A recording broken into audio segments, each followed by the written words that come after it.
That's great. Schedule. Oh. Hello, Global Theater. My name is Jerry Fielka. Today is October 25, 2023. I want to thank our participants, Patrick, Joey, and Roy. My name is Jerry Fielka. We're going to explore Pop Culture Salon today, and probably joining us soon will be Rob Dew. Gentlemen, I was reading Stanley Kubrick. You know, I thought we'd start off with kind of highbrow pop culture. He said the serious writers of the 20th century have taken themselves too seriously. Oh, good. Here's Rob. The mix. Okay, Rob, we already started. So here we're starting with the Kubrick quote. The serious writers of the 20th century have taken themselves too seriously. The comic spirit has been lacking.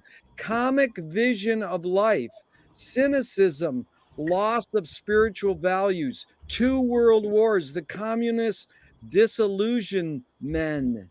Psychoanalysis has forced the 20th century writer to keep his hero uninvolved, detached, burdened with problems of relating to life. Withdrawal, coolness, or art, least madness seemed the only path open. If the modern world could be summed up in a single word, it would be absurd. The only creative response to this is the comic vision of life. So the fact that we've chosen the word pop in exploring culture, you know, McLuhan wrote a book, Culture is Our Business. You know, what the heck is culture and who's defining what is culture, whether it's highbrow or lowbrow, you know.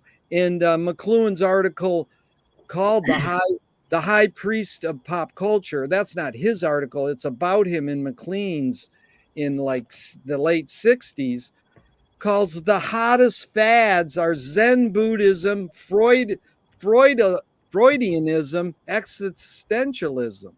So how do these fads reshape our view of the world?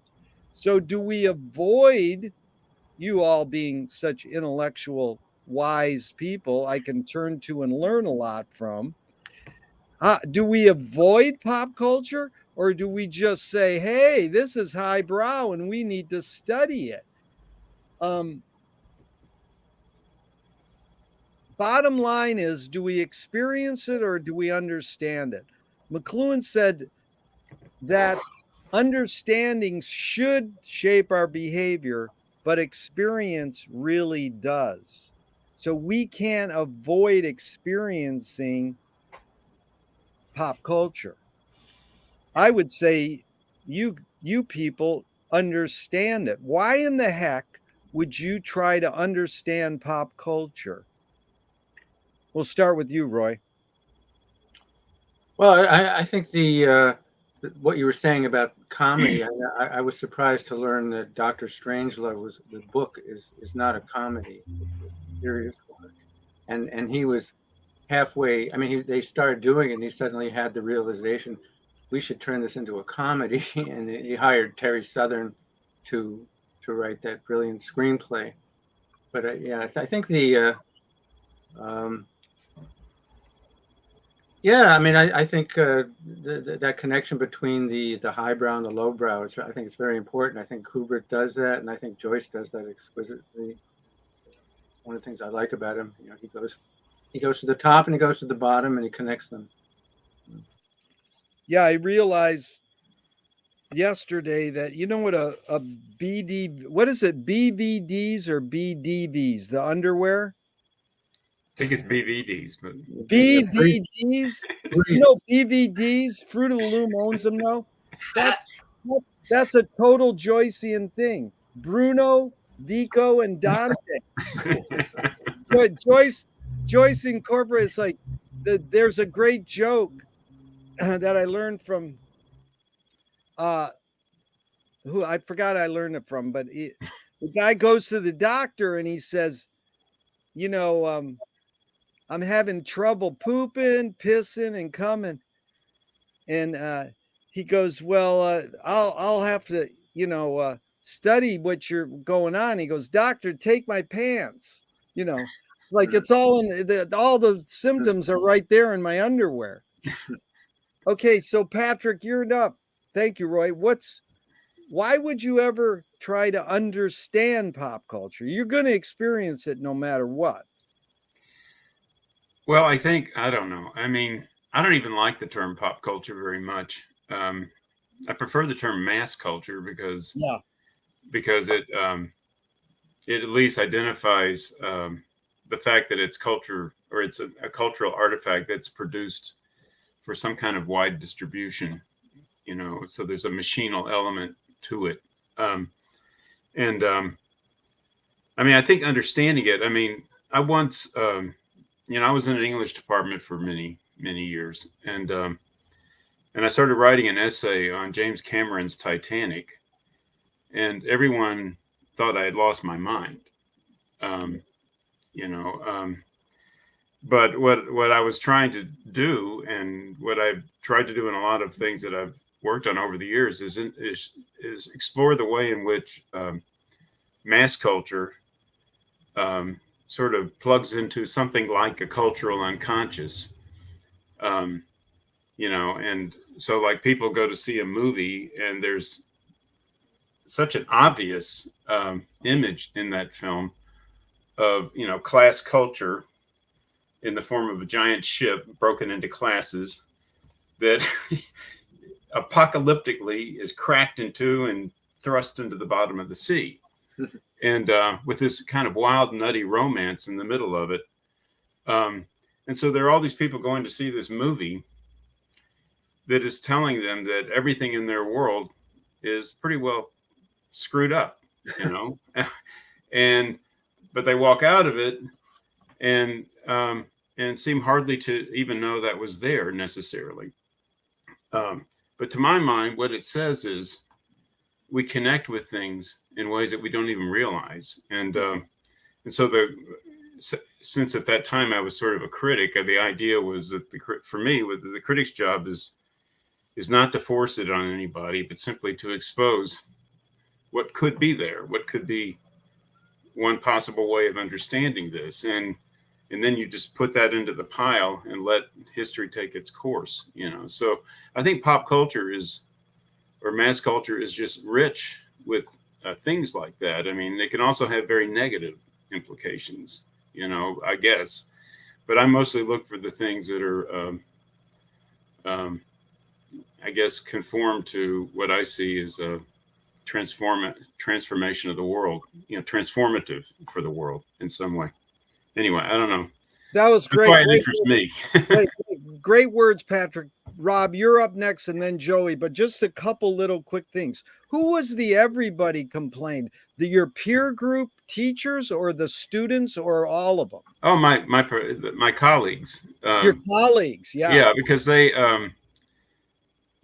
film is a really interesting thing when you're talking about academics, because academics think they're very original, but they always come up with the same lines over and over and over again. Like, well, that's really just the white savior coming again to save the people of color and so forth and so on, and which is often true, but they never look for anything else. Once they find something that enables them to dismiss something, that's it. It's over. They don't have to look any deeper than that, and I find that tiring. Yeah. And there's two other quick things, Rob, before you're up. Is when Avatar came out, another James Cameron film, you mentioned Titanic, was the biggest film event in the history of the world. The most money, the most everything. And it was pro Mother Nature and anti the man. And if anyone came out, you go, well, what'd you think? And they go, great special effects. Like, did it convince anybody that we should be pro Mother Nature and anti the man? And so I love that. But then someone said to me, no, some people came out and were inspired like, can cinema do anything? Sidney Lumet says films can't do diddly squat, but it ain't going to keep me from trying. And then the last thing I wanted to say is that you are up to this challenge. The way I word a round robin question is part of the whole form in the environment we're creating in this Zoom, is that I'm after rewording the words, changing the words, saying that verbs should be different or it could be different. So changing pop to mass was really good, because McLuhan's line is the medium is the mass age, the massage. Mhm. The medium is the mess age or the message. Mhm. And mine was, I invented this one. The medium is the me sage, that we are all sages, and sage is the herb that you soothe your throat with. So we're all major babblers in the Tower of Babel. And it don't matter. We don't need no stinking printed word. We can do this with spoken word. Okay, Rob, you are up. Why do we, and by the way, Rob really came through and he's got some good round robin questions we're going to get to. Rob, thank you for doing that. And why do we try, you teach, Rob, you're like these other guys. What, two of us, yeah, no, three of us are teachers. And so, Rob, why do you try to understand pop culture? What's the point? Oh, you're on mute, dude. Oh, there we go. First of all, I want to comment on what Patrick had said. Really interesting insights. When you said that about the undertone of Titanic, so many movies have the trappings of a class struggle within them, but more often than not, the film ends and the class struggle isn't resolved. At best, the protagonist has elevated his position, which is also in keeping with the false American dream. So I wonder if it is intended, as you suggested, to be hidden and to be underneath. Like maybe that's hey guys, it's just the way it is. There's rich people and there's poor people. Don't get upset and definitely don't riot. But yeah, like, topic. Wait, Rob, one thing, like Louis Buñuel, when he showed his film Jean Andalou and L'Âge d'Or in Paris, he brought rocks in his pocket. So my big question is, was he there to help start the riot? They're like, this film sucks, and they started throwing shit. Or was he there because he knew they would go, there's the filmmaker, get him. And my friend said, why did he have rocks in his pockets? He said, because Buñuel always had rocks in his pockets. Wow. I thought maybe he was trying to start the first Rocky Horror Picture. Yeah, he was literally trying to start the riot, I would say. Okay, go ahead, Rob. Well, again, Patrick, I think touched on this too, is that films often, especially films that appeal, like why did this kind of goofy film succeed, say Back to the Future, and this other sort of goofy film fail? And sometimes there's not a tremendous disparity or difference between them. There are certainly good qualities to Back to the Future, but sometimes it taps into the id or even the superego in other extreme cases, but more often the id. And it very often the movies are of their times. Like it's the timing in which the film was released. 2001, 68, just before the 69 moon landing. The space race is heating up. People want a distraction for Vietnam. Boom, you drop it right in there. Kubrick revises the advertising to include the trippy element to draw in the young 60s crowd, and boom, you have a culturally iconic film, one of the top 20 most important American films of all time. A little bit has to do with timing, and when it taps into it, and so studying pop culture, because it's almost always temporal. It's not, pop culture moves on. It's voracious. It's not interested in reverence for the past. It captures something, and maybe when you study it, you might see what the id of the time is really telling you, and why it caught the zeitgeist. Yeah, beautiful. And Joey, before I bring you up, thank you, Rob. you brought up 2001, and it is an amazing fact that you take the pop culture of Playboy magazine, which I've read all my life for the interviews, not for the pictures. We all know that. And Kubrick's interview in Playboy, he said, "Why did you make 2001?" And he said, "To twist McLuhan." He said that? Oh, it is right there. It's to convolate, he says, but I can never say convolate right, so I say twist. It means to twist McLuhan up. And then he invited McLuhan to the first test screening, and Marshall fell asleep after 10 minutes. But it is a phenomenon that Kubrick would say that, and it goes back to Roy in writing films. Terry Southern, because I'm making a film right now about Terry Southern's involvement in Strangelove. There was two guys who wrote the screenplay, and then Stanley wanted it to change. So Terry was brought in to write the dialogue to make it funny. So it should be said, because I'm in touch with Niall, Terry's son, who we're going to do the Gnostic Salon on with, Roy. Oh, great. And all of you are invited to that too as well, is that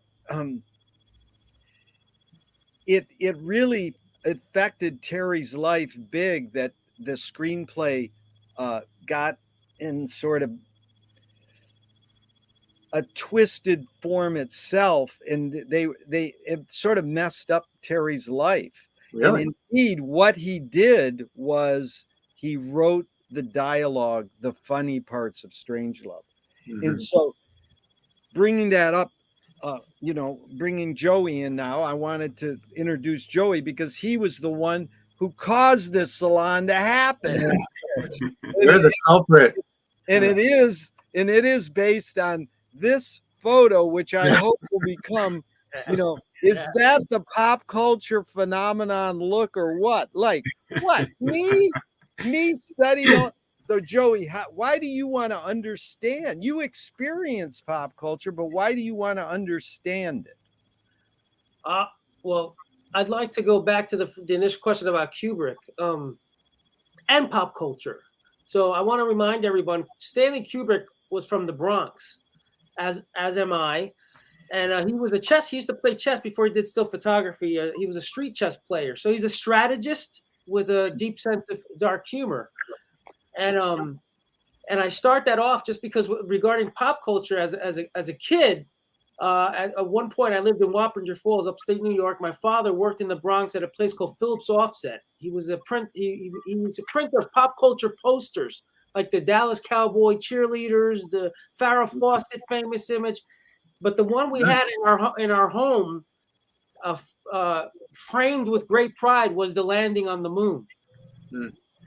With the flag, and that was the only thing we had in our den that was classically framed. And I bring that up just because I've recently been I get addicted to various podcasts and whatever, and I actually had a personal, without even really listening too much to Bill Maher, I had this weird thing about Bill Maher. So I said, let me see if he can win me over. So I started watching this Club Random thing he does. And he interviews various people on all sides of the spectrum. And he interviewed Candace Owens recently. And it started off about conspiracy theories. And there was this back and forth where he challenged her on the landing on the moon. And she had tweeted something about what if that never happened. And she said it was a joke. And Bill Maher saying, yeah, you weren't really, these conspiracy theories aren't really that funny. They're not really jokey. Long story short, tying that into Stanley Kubrick, the landing on the moon, as Rob had said, was 1969 when we did have this weird race with initially based on JFK, who had said we were going to get there first. We had this weird thing with Russia that we were going to get there first. So 1968 was 2001, 1969 was the landing on the moon. The only photographs of the landing on the moon are the ones that have created this landscape of these conspiracy theories.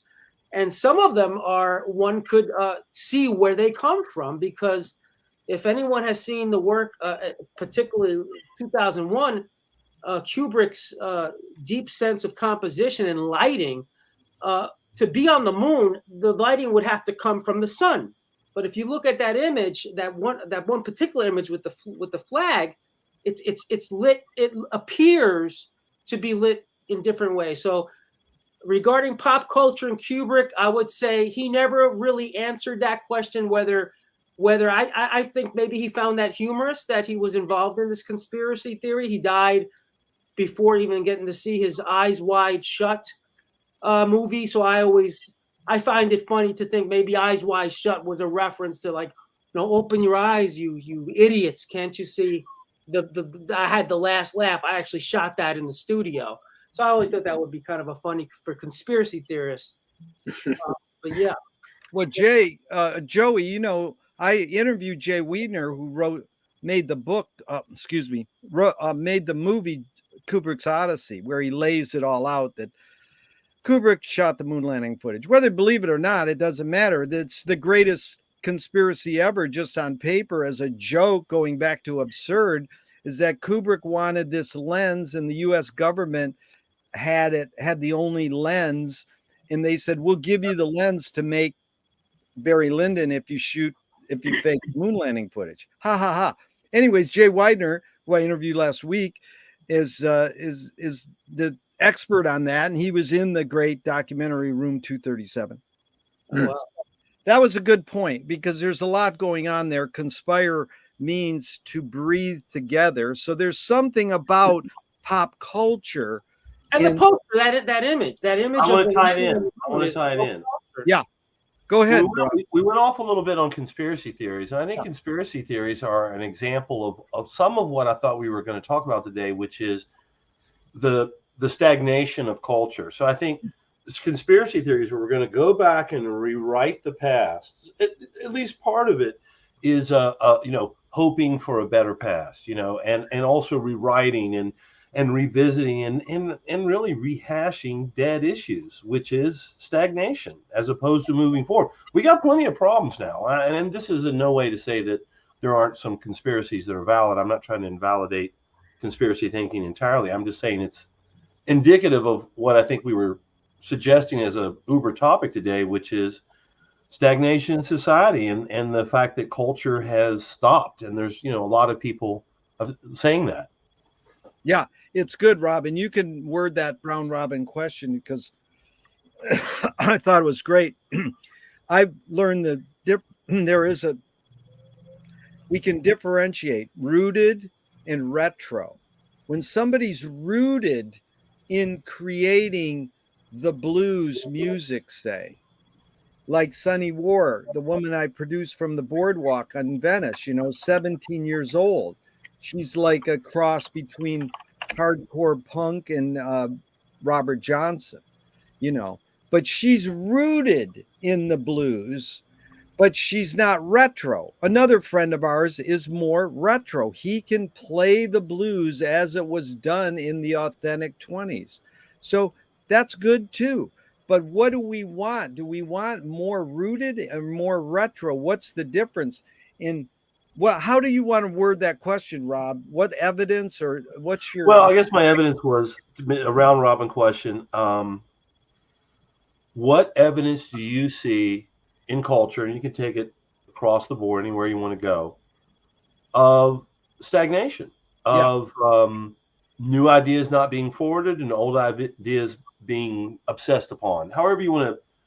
Yeah, no, I guess stagnation is the key term. However you've, There's a philosopher whose name I can't think of. Someone will know in this group, though, that has said that he thinks that our culture really stopped around 2000, 2010, and that not a lot new is being created. You can't say nothing new, but have we stagnated? And what evidence do you see, assuming you agree?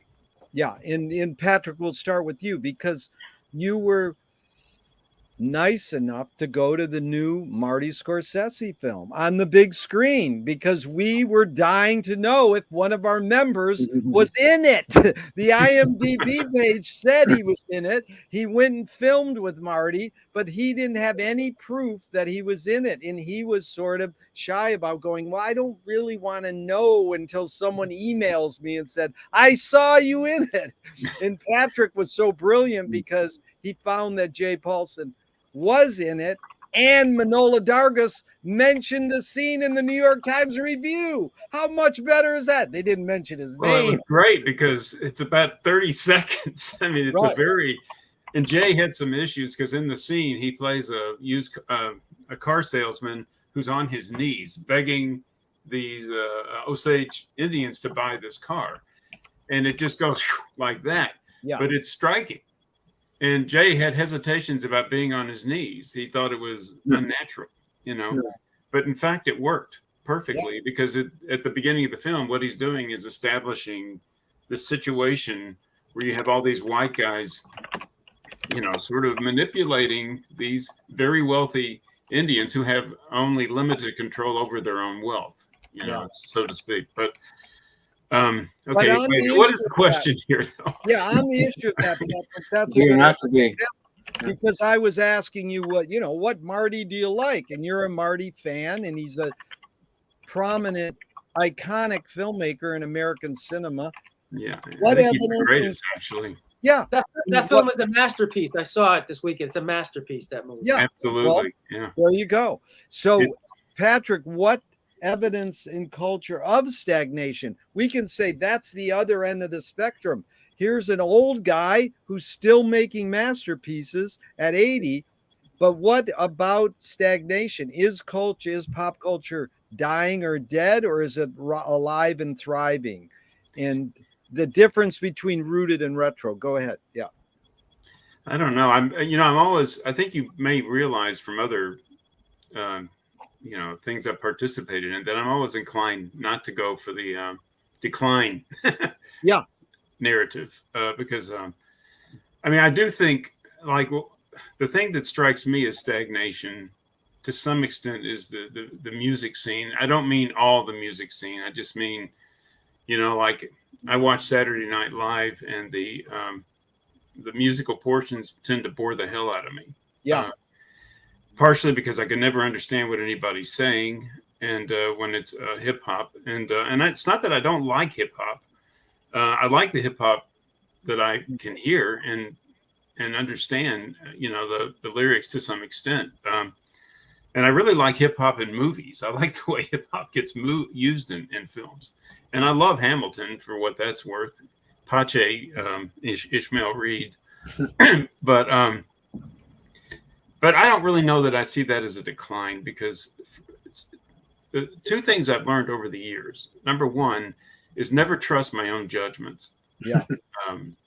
The first time I saw 2001, for example, I thought Kubrick has lost it, man. Jesus Christ. And I had the same reaction to The Shining. Yeah. But I didn't have the reaction that a lot of people had to Eyes Wide Shut. I thought it was fabulous from the first screening, Yeah. Me too. I just think that culture is dynamic. It's multi-layered. It's constantly in motion. And mostly we don't know what's going on. I mean, we're in the process of trying to map it, give it some kind of a map so we can make some kind of sense out of it. Yeah. I mean, the example I used to use as a teacher is, my students invariably would, when I was teaching film, would say, isn't it just entertainment? Because they didn't really like me delving around too much. Some of them didn't. And I would always say, what is entertainment? Yeah. How would you define it? I mean, what is it? I mean, it's easy to throw out a term like that, but it's like saying, it's like trying to define laughter or trying to define pleasure in some sort of abstract way. I mean, yeah, it's entertainment to some extent. You can be entertained by something extremely unpleasant. I mean, I found Flowers of the Killers of the Flower Moon to be magnificent and utterly painful to watch. I mean, it was not so much suspense as just twisting your guts, Yeah. because he deals with such. Not only is he telling a story that has a certain kind of political dimension to it, but also he's creating his character primarily in DiCaprio, who is so fucked up and so twisted in multiple directions, and you can't even figure out exactly what he knows and what he doesn't know, and so forth and so on. And it's just not fun to watch, in the same way that Raging Bull is, for me, incredibly painful to watch, even though I think it's an absolute masterpiece. Yeah. So I don't know. I mean, I What was the second thing, Patrick? What was the second thing? Never trust your own judgment, and I didn't make. Never trust your first reaction to anything. And what was your second thing? I forgot. Okay. That's all right. Maybe there wasn't a second thing. I may have had two in mind. You were saying there were two things, but that was good. You covered a lot there, and we'll get back to you. But the one, I love making a map. And I love that words evoke more than their meaning. Entertainment. You can take that word as what is moving. And Warhol said, movies teach us how to do everything, how to kiss, how to litter, how to drive a car. We go to the movies. And that's back to Kubrick. When Ronald Reagan got to the White House, he said, "Where's the war room?" And they go, "There's no war room in the White House." And he said, "Well, I saw it in fucking Stanley Kubrick's film." And you know, he's a stickler for you know, detail. You know, they're blown away. The secret government of the US was blown away how accurate they got that airplane interior shot in Strangelove. They were like, "Whoa." But you covered a lot there. So I wanted to jump to Joey on this question, because you are an observer of pop culture and you have your opinions, because, you know, our interview ended with Quentin Tortellini sucks. And I agree. But again, it's just, it doesn't matter. These people make Avatar sucks too. people make films, and it's more important to study why is this a phenomenon and how is it shaping our behavior? And you know that having a personal bias and saying an opinion is one thing. Like Patrick was saying, film criticism, when you get into Manny Farber and Pauline Kael, their job as writers is important because they're great writers. So whether they're talking about photography or film or architecture, them alone can enrich your life. But you have your opinions, Joey. What evidence in culture of its stagnation in this rooted in retro issue? What was the question Rob had proposed exactly? It was a single question, no? Yeah, go ahead, Rob. You're on mute, Rob. Do you, Joey? Do you see any evidence for stagnation in culture, whatever slice you want to look at? Yeah. Got it. So the answer is, for me, is no, and for me, for good reason. And it's because this crazy this technology has created this thing called artificial intelligence, this AI debate that is, the argument continues with Fran Drescher. The agreements with SAG have not been finalized as far as how are actors going to be compensated in the future for what artificial intelligence can do with a person's image and likelihood. And so the fact that the studios and the artists do not know what the F is going to happen moving forward. Elon Musk has said we need to hit the brakes on this. Things are going a little bit too fast. I feel that the human nature will kick in at such an accelerated rate that a new form of creativity that may be a hybrid with the AI will come to fruition because of this angst, this anger, this feeling of loss. It's kind of You know what's weird, and I'm thinking out loud right now, and I'll shortly, is with music. You know, I started music, and the music, you know, when the digital downloading and Napster kicked in, the band, the drummer from Metallica, Lars Ulrich, created a lawsuit, and it lost a lot of fan base. People were like, "What the fuck is he talking about?" He predicted the future. He knew that the beginning, the Napster was the beginning of streaming and streamlining art to where the artist would be unable to really you know, gain any sort of monetary livelihood. So I think cinema and film are well, I'm thinking about film, right? You're asking about the stagnation. So I'm going to ramble on. So I will say no. I do not think things are going to be stagnant. I think people are so upset, so angry, and so fearful of what technology is doing and what it may be able to do, that it's going to initiate a whole new type of creative landscape. Yeah, Joey, I agree with you. It's like, get over it. No matter what they introduce, hack it and change it. You know, there's a website where Roy can feed his students paper in, and they'll tell how much of it has got AI. Well, then the kid can just was written by AI. Then the kid can just hack the website and learn how to bypass it and make like he is a great. So I know that AI, we should be precautious about every technology we invent. Spoken word fucked us up, printed word fucked us up, and electronic word fucked us up. So what? Let's get over it and move on. But Jerry, remember what Patrick was talking about? Flowers of the Killers of the Flower Moon. The Yeah. first film that was supposed to be shot, it was supposed to be shot in reverse, but De Niro said we got to do that film prior about the Hoffa movie because of the de-aging, the technology with de-aging. So there's a lot more than what you think with AI. We're talking about de-aging. We're talking about being able to to recreate people who are alive and dead. I know. Judd Apatow said, I love Pee Wee Herman, and 40 years later he made another Pee Wee Herman movie with Paul Rubens, and they made him thinner with computer CGI. Because after 40 years, Paul Rubens, who I will always know only as Pee Wee, he's not Paul to me. He is Pee Wee, and I love him dearly. That they made him thinner with CGI. It didn't matter. So what? I watched the movie, and that movie is good. 40 years later, he's still doing Pee Wee. But I don't like, and I have biases and can complain with the best of us, is that Mick Jagger's voice is auto-tuned on the new album. It's like, get over it. If he's 80 years old, he should sound rough because that's what the Stones represented. But that is the technology they use. And is he busted? No. So what? But Roy, you're William Shatner wore a girdle, so you know. Don't tell me that. That's good. I don't want to hear that.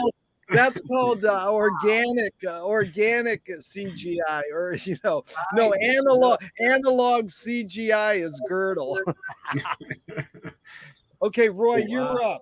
What do you have evidence of stagnation in culture? What evidence? Well, I think something about capitalism and stagnation, and I tend to like the what I think of is the Marvel movies that keep churning. I mean, I loved Marvel growing up, and I had a great comic book collection, and these Marvel clones of one movie after another bore me. I mean, I'd like to get into them, but I remember noticing the same thing about the Bond movies. The first few were I really loved, and then they have to keep doing it over and over again. It becomes formulaic. Star Wars, I like the first 2 or 3, and then they have to. I always like that line in Spaceballs, the never-ending journey for more money. So, yeah, Mel Brooks, who is very rich, you got to admit. But hold on, Rob, because you're up next. But Roy, do you have anything else to add there? Because that was good. You brought up a lot, and you also have ESP because it anticipated when Rob typed out his question for this. He mentioned the Marvels, but go ahead, Roy. Yeah, I just want to mention something about Back to the Future because actually I just rewatched that recently. I never liked it that much. And to tell the truth, I didn't think it was that great the second time. But it does, talking about the id, it has these very weird, it's like wholesome incest or something, you know, and the guy goes back to reinvigorate his father's sex life so he can be born, you know. It's just, it's very That movie bizarre. taps into the id. Yeah. It's why does that film work? It's, you know, but it manages to do it in a very wholesome manner, you know. Yeah, it's Disney incest or something. I don't know. PG Jungian, but instead of PG Woodhouse, it's PG Jungian. But Rob, it is a brilliant thing because you bring up rooted versus retro, and you said this line, you wrote this line, when the artists become more self-referential. Talk about that. Why did you word it that way? Because then they have to refer back to themselves, because I mean, isn't that what Joyce is? His whole career is talking about himself. And, this is such a movie-centric crowd. My reference there was Al Pacino. Yeah. Great actor who in his later movies became, to me, a parody of himself. There are exceptions, but in many of his movies there, he's a parody of himself. Just period. There's the example. A lot of bands, at some point, people don't want to hear the new album. They want to hear the hits. Yeah. And that it's a turning point in the band. I mean, you're always appealing to the crowd, but there's a point when, hey, it doesn't matter what I liked last album. I want to hear what this new album is. And there's a point when it shifts. So that was what I was talking about there, where you become more of a retro act. But I did want to defend my poorly received thesis. 2 out of 3 strikes. I mean, no, it's fine. But I just wanted to say the example, and Roy touched on it. The real obvious example here is baby boom culture. Largest generation in human history, period. Okay, so they're powerful, and even though they're dying off, but they are still hold considerable sway because of their size and because of the wealth and also the creative capital. And so when we talk about, say, rock and roll, I really think our modern culture, from my perspective, and it's heavily tainted by my own perspective, really goes back to at least the 60s. I feel like the 50s are included, but the young crowd, because of the liberation of the 60s and maybe the drugs and the psychedelia and the way surrealism as a visual influence starts to come into the medium, a variety of mediums in the 60s. Young people are responsible for all this culture. I teach a film class. Oh, you haven't seen The Grad? Well, 2001. Well, you know, Interstellar was a fine science fiction film, but 2001, that's a masterpiece. I happen to agree. But we all, if you're a rock and roller, well, Led Zeppelin 1, 2, and 3, and 4, buddy. I mean, they've done it. And in some ways they did. I think in the example of rock and roll, it got done so well. It got modified. We had punk, we had new wave, and then it was done. It was like, well, we can't top that stuff. Let's use the new instruments and create something new. And that's what happened. And it moved away from rock.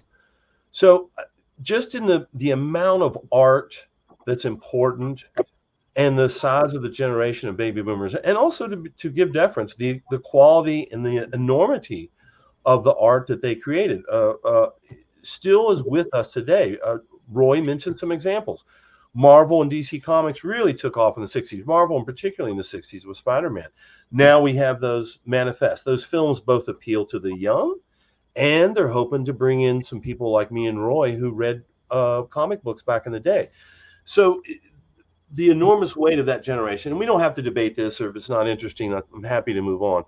In fact, let's move on. But I just wanted to say, I do think there is a little bit of stagnation generated by the weight of the baby boomers' artistic output.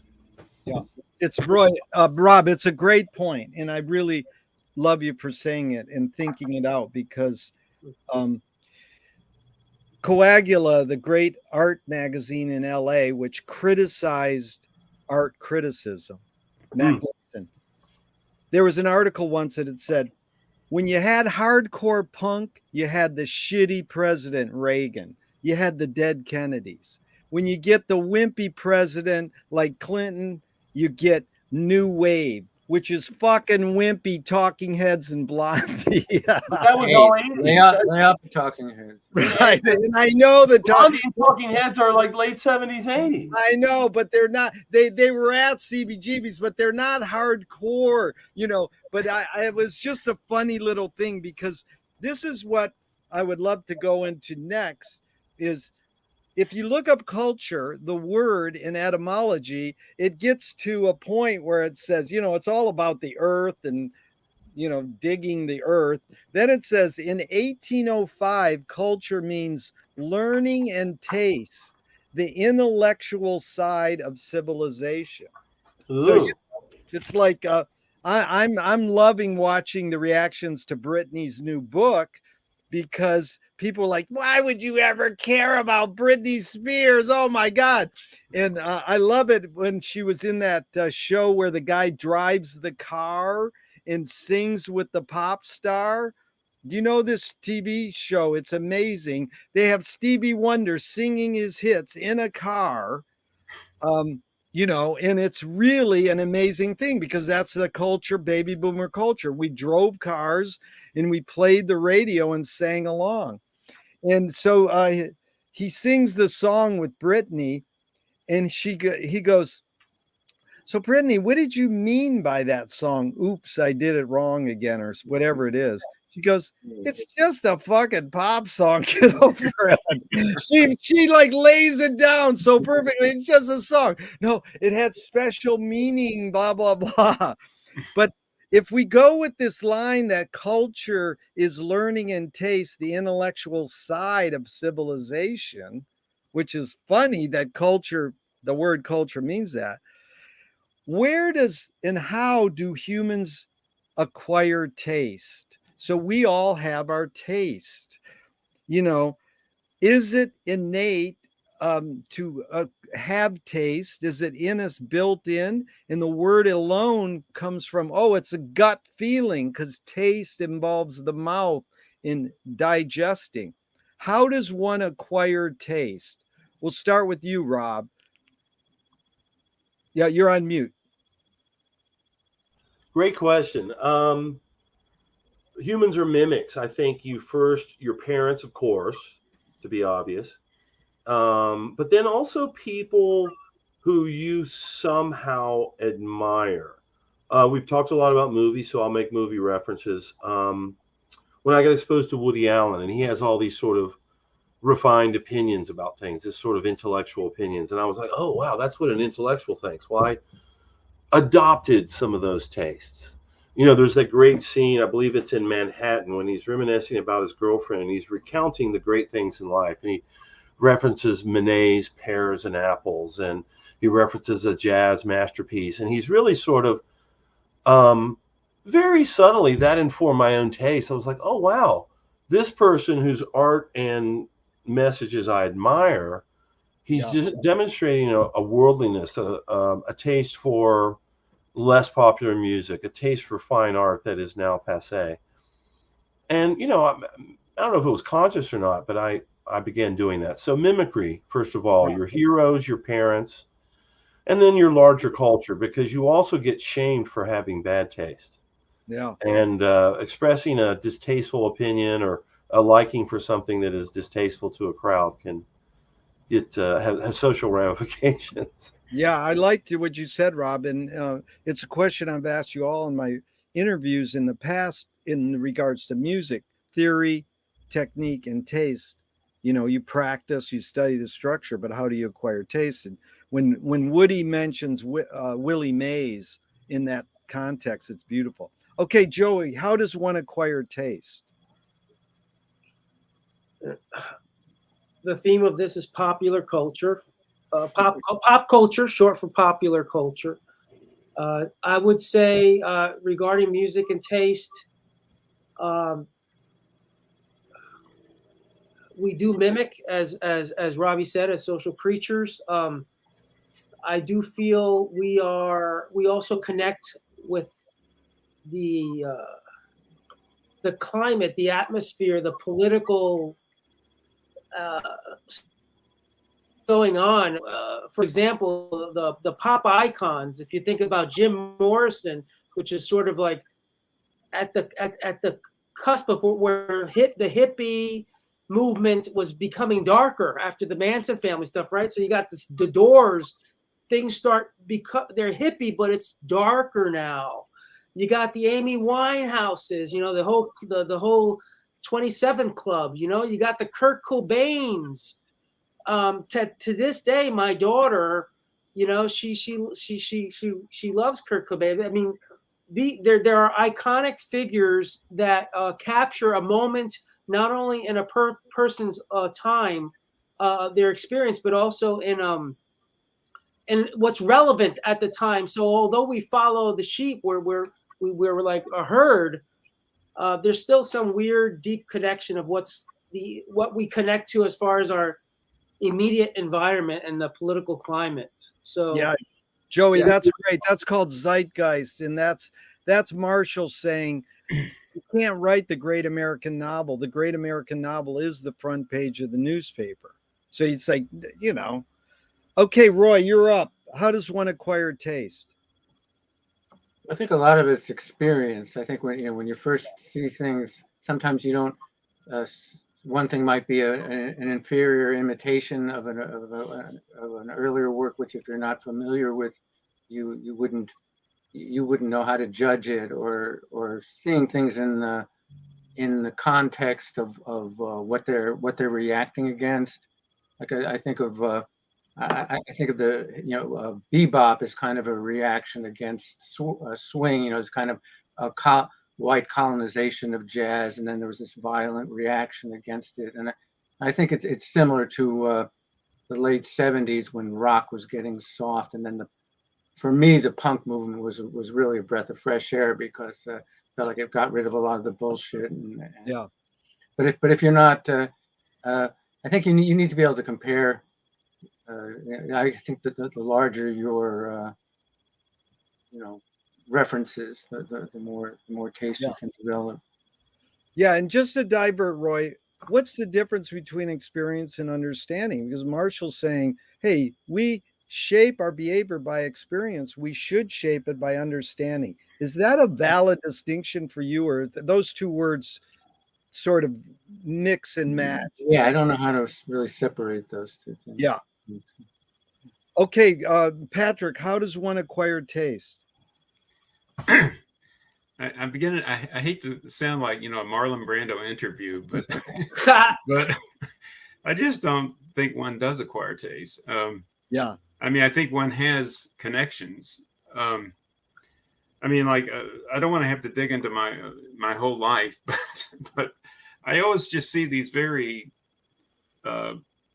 personal, arbitrary connections that link me to certain things. You know, like if someone asks me what's the greatest movie, I never know how to answer those questions because I know that, like for me, On the Waterfront is this incredible event in my life. I don't know how to explain it, but simply because seeing it at the right time. But on the other hand, another incredible event in my life was seeing Shane when I was probably 4 or 5 years old. I mean, and I'm always skeptical of people's tastes. It's not that I disagree with people liking or disliking anything. I mean, but I find that that thinking that you have taste gets in the way of actually experiencing things. Yeah. So that you make, you know, these obviously there are things that collectively, and I don't know any other way of thinking about it, that we sort of recognize that this is incredible stuff, you know, and it builds up over time, but it also can alter over time. I mean, I was just reading I guess that's why I mentioned, I was just reading a biography of Marlon Brando, but the third one I've read. And I was fascinated by the authors saying, and this movie sucked, and this movie sucked, and this movie sucked, and this movie sucked, and so forth and so on. And some of them I thought kind of did suck, but some of them I really like, you know. Yeah. Like, I guess I'm probably the only person on earth, but I really like The Chase, you know, directed by Arthur Penn and starring Marlon Brando. It's absurd, satirical, and goes from the, you know, the satirical to the brutal at various points. And I don't know how to explain that. I mean, I think that, like, in my own perception of cinema, I'm always more interested in directors than I am in sort of the unique film, because like Coppola made The Godfather, and I concede it's one of the greatest movies ever made. I guess, you know, everyone seems to think so, and I think it's a great movie. But when I look at Scorsese, who we were talking about earlier, what gets me about Scorsese is there's no one film. You know, for me, they're all pretty great. I mean, there are a few that are a little, you know, like he decided to try a little small thing, you know, and did it well, but it's not going to be that popular. Yeah. So what? Who cares? Or he did something like the Last Temptation of Christ that nobody really could get into very much, but I think I love that movie. Yeah, it's a great film. I mean, I just think that like I like James Joyce. I've spent a good part of my life working on James Joyce. Yeah, I think he's a great writer, but what does that mean? I mean, what does that got to do with anything? I mean, That is good. so if somebody doesn't like I forget the Irish writer's name, the guy that wrote The Commitments, you know, he's James Joyce is overrated. He's Irish, you know. I mean, Did he? The guy who wrote The Commitments? the author, yeah. That's all. The only one I can think of is the top. That's what you're supposed to say. You know, you're supposed to say Joyce went too far with the wake. But see, Patrick, you have that experience that you delve into Joyce. And I'll tell you what John Gordon told me yesterday. The guy who wrote a book, a plot summary of Finnegan's Wake. I said, how has studying Joyce shaped your behavior? He says, well, it gave me a career, you know, and it's funny. But then he thought about it and he goes, it's because it's a cool club. The people who like Joyce are like family, and we're like we're connected with the commonality. Mm-hmm. Sort of like what we like to do, just sit in a Zoom and talk, stare at each other's faces. That's what the thing is the users of content. Go ahead, Rob. Well, and this brings us back to our conversation about pop culture. If you ignore it, if you only play jazz for people to dance to at your wedding instead of the Macarena or or something, you know, there's a commonality to it. And if it resonates and you can go, oh, I remember, I saw that concert, I saw that game, you know, there's a resonance. And in the end, all this art, you asked earlier, what is entertainment? It's things that make us feel good about being human while being with humans. With other humans. Yeah. You know, that's what is the hokey pokey really all about? But Patrick, were you done? Because I wanted to comment on a couple things, but go ahead if you were. Go ahead and comment and I'll think about it. Okay, because here's what you brought up was so important, and it's such a diverse thinking mind we got here. Yeah, we appreciate that. It's really diverse, and it's so important because what resonated with the McLuhan thing is called suspended judgment, not having a point of view. Like when you're with one or more people, if you can practice suspended judgment and not go, I like Brittany or I hate her, that you go, why did she have this impact on people? Then we study that. So it goes to this McLuhan line, understanding is not having a point of view. So to differentiate between experience and understanding, when I experienced, like you did with Shane, Birdman of Alcatraz, it was probably on a TV set in Flint, Michigan. I watched that and I goes, it doesn't matter if you're in jail, you can still love birds and have a good time. It's like it really taught me something. It resonated with me, this little thought. Mm-hmm. And then Invaders from Mars scared the shit out of me. If you see that movie, you know, which I did 30 years later in an art museum on a big screen, I was like, this is hokey. That's found footage. That's just stock footage of an army. But it had something to do with the time in my life where I had experienced it and it resonated. So that's the experience. And let me just go say ahead. Yeah. Okay. In a way, I'm kind of go both directions. I mean, I think we do always have a point of view. And at the same time, I think we don't need to idolize our points of view. Yeah. I mean, I used this figure once, you know, and the idea that the relationship between the spectator and the film or the book or whatever, but the film works best, is kind of like montage, you know, Eisenstein's montage is that you put two images together, and they can create a meaning. You know, they can create a perspective of some sort. And I think that, you know, we walk into a cinema and there's this movie playing in our head that we call our life, you know, and that life intersects with that, you know, sequence of images passing on a screen, you know, and that interconnection creates a certain point of view. And so I guess what I feel is that what we call taste is actually something very subjective. Even Kant said that, you know, he called it the subjective universal, which for the life of me, I've struggled to figure out how one makes sense out of that. I've never been able to do it. Who called it a subjective universal? Immanuel Kant, the philosopher. Oh, Kant said that. Oh, yeah. Okay. Kant. Okay. Yeah. But the only way I can interpret that is that practically speaking, is that when we see something we like, we have an impulse to want to share it, to want other people to like it, to want an endorsement.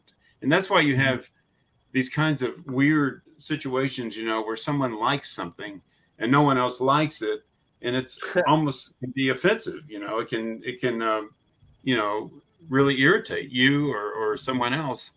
And because we have this impulse, but my own experience is that, you know, when you connect with something, the only thing I can do with this is try and figure out why. And the only way I can figure out why is simply to make an argument.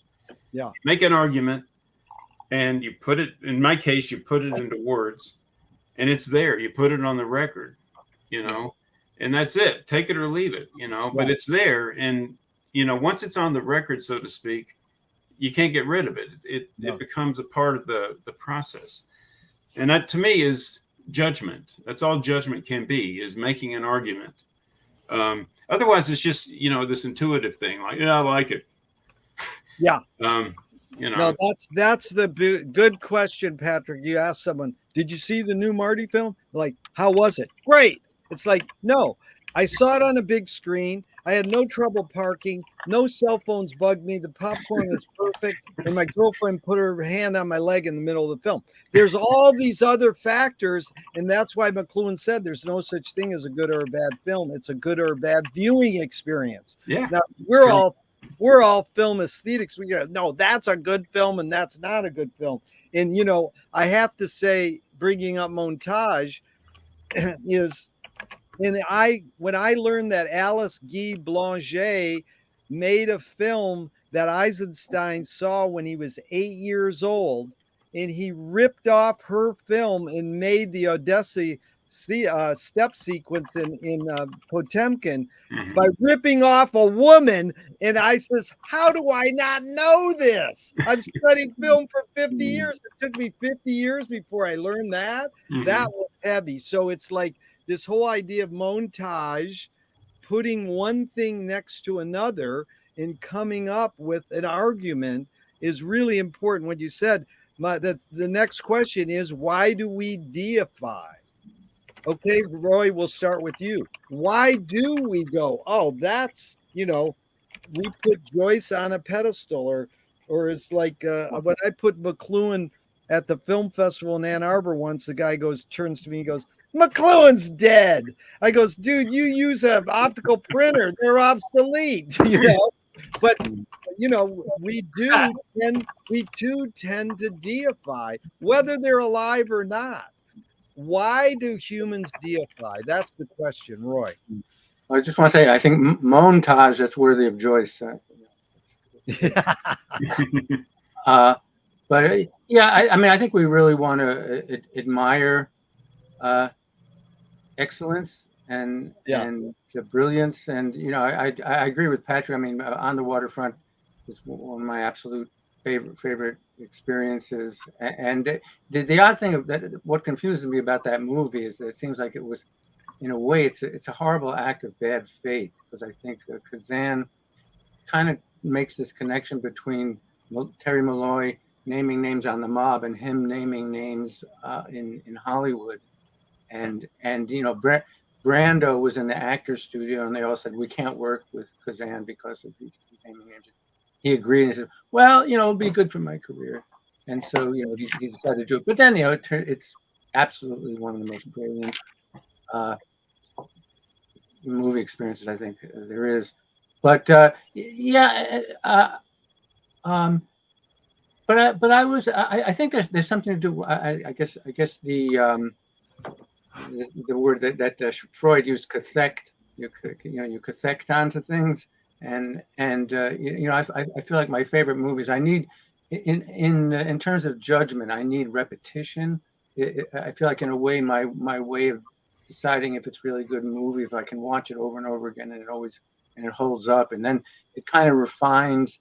I start to notice the nuances of the things that please me. And in a way, it's not as intense as the first experience, but I feel like it does add to the judgment of my judgment of things in general. That Really, kind of really good point, Roy. What was the Freud word? How do you spell that? cathect, cathect. I think Joyce even uses that word in the wake. Homosexual cathexis. Yeah, that was good. In the Kazan thing was great because Elia Kazan was a motherfucking turncoat, but he was a great director. And that's where you separate the art from the artist. But if you're Arthur Miller and you're in bed with Marilyn and he comes in and pushes you aside and fucks Marilyn, wait a minute, you crossed the line there, Elia. Yeah. Well, as George Harrison said about Eric Clapton, at least he wasn't some asshole that you. But the repetition thing is great because my feature film alone, my favorite film person I ever talked to, he says, that's the best film I never want to see again. Which film? Oh, okay, thank you. Okay, Rob, you're up. Why do we deify?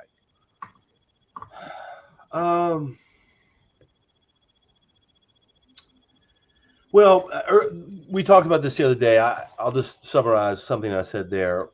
Capitalism. Yeah. It's a ingrained influence on our decisions. If the guru that we have studied is a deity, some of that shine's going to rub off on us. If I can advance someone forward, and that person can go, theoretically up in the estimation, becomes a part of good taste, as it were, then my association with them, perhaps I'm the foremost guru on them. It's also, we have this process of humans of pushing a hero to the front. I mean, in its most honest form, our representational democracy is that. The idea that hey, Jim's a good guy, we'll send him down there to Washington to give him what for. And obviously it's greatly mutated beyond that, but there is this sort of thing. I mean, Joseph Campbell gets into it, Hero of a Thousand Faces. There's this journey, and that hero's journey story is for everyone, but still within cultures we deify a hero as someone that we see ourselves in, or that we imagine is the best of what we can do. And intellectuals deify maybe filmmakers and thinkers, and athletes deify athletes, right? There's different forms, but I think it's a way of pushing forward our greatest aspirations, hopefully. And then that's the hopeful side, and the dark side is the capitalism, and that is to make a buck. I constantly quote Samuel Johnson: no man but a blockhead ever wrote except for money. Okay, Joey, you're up, and then Patrick. Why do we deify? Joey. I almost want to say I can't answer that. I will go with a little footnote to what he said about sort of capitalism, money. But Quentin Tarantino, Barbie, Avatar, these films are deified. I can't answer why so many people are blowing their money on that kind of junk. I can't answer that question. Tell us how you really feel, Joey. Right, exactly. That's a beautiful thing, Joey, because Rebecca Solnit, who is a great writer, said, just because you ask me a question doesn't mean I have to answer it. I can't answer and the questions don't have to be answered. What McLuhan was after is seeking out new metaphors and new questions. So, Patrick, you're up. Why do we deify? Well, I don't know actually. I mean, because I can't answer the question. I can only say that the fact that we do deify or we do glorify things that we like or love for whatever reason, which can be pretty complicated. Once again, it's a concept or a process that can get in the way in some ways. When I used to teach Joyce, I used to tell my students that what we have to do is we have to demystify Joyce. We have to stop thinking, because I'd see my students walking around campus with their copy of Ulysses or Phineas Wake, make sure everyone sees it, like I'm really smart, I read this stuff. And that's not the way to get it. And I think, I've never made I've made a bunch of goofy movies for myself, but I've never made a real movie. But I am writing a long poem right now. And I had this experience of reading Dante in translation, but I was also kind of like deciphering certain portions of the Italian, and actually for once actually looking at the rhymes, not so much the scheme as just the way he chose words and the philosophical content, because it really is a philosophical point. And so what happens is, for me at any rate, and I'm almost embarrassed to say this, is that I began to see Dante as not a god, but as just a guy putting words on paper in a completely different world from the one I lived in. And it didn't seem so undoable suddenly. And so I began to write my own version, for the 21st century. And it could well be that what I'm writing is crap. I don't know. I don't really care. I can't think that way, because if I think that way, I won't do anything, And I've had the same thing with Joyce in some ways. Actually, in one of my books, I wrote that, part of Ulysses is that Joyce uses bad writing as part of the makeup of the book, which I just thought was amazing and much more important in my view than, for example, Stream of Consciousness, which hardly describes that book, really. It's just a minute part of it. And or someone like Kathy Acker, who will write books where she takes everything imaginable and throws it into the text, and it's obviously in some ways the intention to de-aestheticize the book. Other people have written about that too, I guess. So I think that it is inevitable. We do deify or we do glorify. Scorsese for me is the greatest American film director, period, of all time. I feel that. I don't really, but I don't see that as very valuable knowledge. Yeah. I'm just telling you how I feel about it.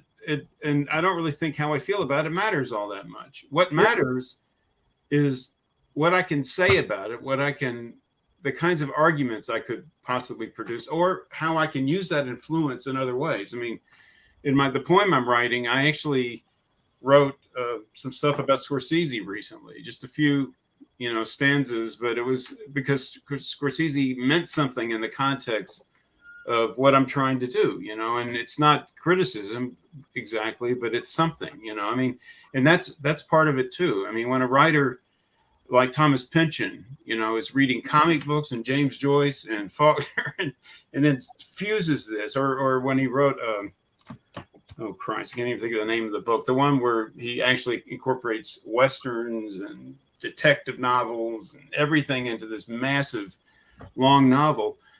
He's giving new life to these dead genres in some ways, simply by the way they influence him. It's interesting, by the way, just for the record, though, how we deify or glorify Hollywood directors, and I guess other directors like Art, Fellini and so forth and so on. And we don't really glorify writers quite in the same way. No. I realize that Joyce is maybe an exception to that, but there are a lot of, like Thomas Pynchon, incredibly great writer. Yeah. But, we don't go nuts about it the way we do certain film guys. Yeah, it's a great point. Go ahead, Rob. That's a great point. And the writers would be, it's a classic joke. The writers in Hollywood are forgotten. They're disrespected. Yeah. We all know that. For one, I would say it's a visual age. and those who make impressions on us in the audiovisual realm and touch our emotions. Not to say that writing can't do that. Of course, it does that, but it exists in the intellectual realm up here. And then all of a sudden, when we can see it out here, and it's it's stimulating us in our AV world, our audiovisual senses, and maybe going a little deeper into the body. Whereas reading the book, you're doing some of the heavy lifting by creating the images in your mind, which I think is better for you. In a lot of ways, we're all readers here, but then the AV thing maybe touches your emotions. The music, played at the right time. I mean, the Dogma movement had it right. Hollywood cheats with music, You said the Dogma movement? Yeah, Dogma. They said you can't have a soundtrack. Dogma 95? Is that what you Yeah. Oh, One of their big things was that Hollywood cheats by using music at the right time to strike. Like, you play a certain song, you're going to get an emotion, even if your scene and your actors haven't earned it. Yeah. So anyway, but I think that's part of the reason is, but you're right. But it's also, there is this weird deification of directors. Yeah. That's the auteur movement. There was Andrew Sarris. I mean, all these guys wrote this book, these books in the 60s, going back to my point about the baby boomers. And that sort of theory of directors carried the day in the late 60s, 70s, into the 80s, and to some extent now. I mean, Tarantino has got that mantle. It's the Nolan. It's the next Tarantino film. Title. Yeah. Very good points, Rob and Patrick. Thank you, because Betty Davis once said, "I don't want Max Steiner walking up the steps with me in this scene." And basically, that's this cliche line I like to repeat. She was saying, "I want to show off my acting chops. Don't enhance it with this soundtrack." And I interviewed the guy who wrote the book on Max Steiner. He says, that's true statement, but she loved Max Steiner and worked with him closely. So we just isolate that one thing to make a point about music and film. And Preston Sturgis, Rob, is a perfect example. He's the guy who said, "I'm the writer and I'm the director, and I'm going to kick ass and make some of the greatest films ever in America." But back to Patrick, Marty made a film that I always tell people to watch, free on YouTube. It's 45 minutes. It's How Cubism. That's good. There's a lot of great documentaries, but it's called How Cubism Affected Cinema and How Cinema Affected Cubism. And it's a really deep, and it's a straight kind of PBS doc, but it is content-wise really important to understand how art, and I have direct experience of people from people in the know, how Marty and Jack Nicholson were consulting with Mary McLuhan, Marshall's daughter, because they were into McLuhan and knowing how important he was. But what you were saying, Patrick, reminded me of how I define great art is it fucks your shit up and it makes you go, I can do that. It makes you like, I can go home and do that. And the rhymes thing, just studying the pattern is what Hunter Thompson did. He just typed out The Great Gatsby so he could learn the form of a great writer. He just retyped it. James Benning did it with outsider artists. He just copied their paintings so he could learn maybe what is in their head. And when they asked Bob Dylan, why did you write the line in your song, "I'm reading James Joyce," he said, because it rhymed with the other line.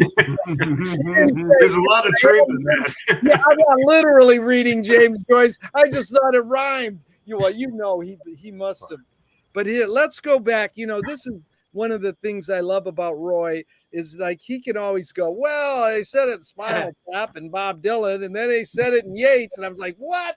You span the pop culture. You're insulting me now, Joe. Yeah. Okay, so this is William Butler Yeats in 1909. For without culture or holiness, which are always the gift of a very few, a man may renounce wealth or any other external thing, but he cannot renounce hatred, envy, jealousy, revenge. culture is the sanctity of the intellect. Because Rob just brought up intellectual. What the heck was Yeats saying there, Roy? Have you heard of this in his journal? I don't know that. Well, I could read it again, but Yeah. basically, what do you think, knowing his writing, culture is the sanctity of the intellect? What do you think he's saying there? I don't know. For some reason, I think of Goebbels, where he said, "You know, when I hear the word culture, I reach for my revolver." Yeah. Well, you know that the way Yeats and that whole movement revitalized Irish culture, it seems like unlike almost anything. It was such a conscious revivification of the culture and the language and the myths and kind of miraculous. So I can understand that. But he's saying, but the human cannot renounce hatred, envy, jealous, or revenge. What does that mean? Well, you know, he wrote a poem where he said at the end of his life about worrying about, you know, what did that play send out certain men that English shot, you know, that I think whether like the Countess Kathleen, whether that had a real influence on the Easter rebellion, and so his words actually ended up you know, causing death, or you know, people who took them seriously and tried to make a real political movement out of them. Yeah. Or the Cuchulainn myth, you know, Cuchulainn fighting the invulnerable tide. That's kind of the Irish sacrificing themselves against the English. Right. Well, Patrick, what's your take on that? You know, that culture, a man may renounce wealth, but he cannot renounce hatred, envy, jealousy, and revenge. Culture is the sanctity of the intellect. What does that mean to you, Patrick? I think I'm struck silent. I don't know. I mean, when I hear that sequence of terms, I can't help but think about the situation we're in right now, where something is creeping towards Bethlehem, definitely to be reborn. I mean, I think I would like to think that what Yeats is really getting at is that that there's no real division between emotional psychology and aesthetic art forms, i.e., that it's all part of one mesh. Because, and I think he's right in the sense that, you know, we can try and talk away certain things like revenge. And in the last 2 weeks, we've heard a lot of talking away from certain things that are quite obvious, in my view. Sanctity of the intellect. The way I would put it, because I'm kind of a Spinozist, is that for me, mind, soul, body, spirit, whatever you want to call it, and the body are just one thing, you know, intertwined phenomena. I don't know that Yeats would have agreed with that or not, but I think in practice, pretty much everybody at that time was moving in that general direction.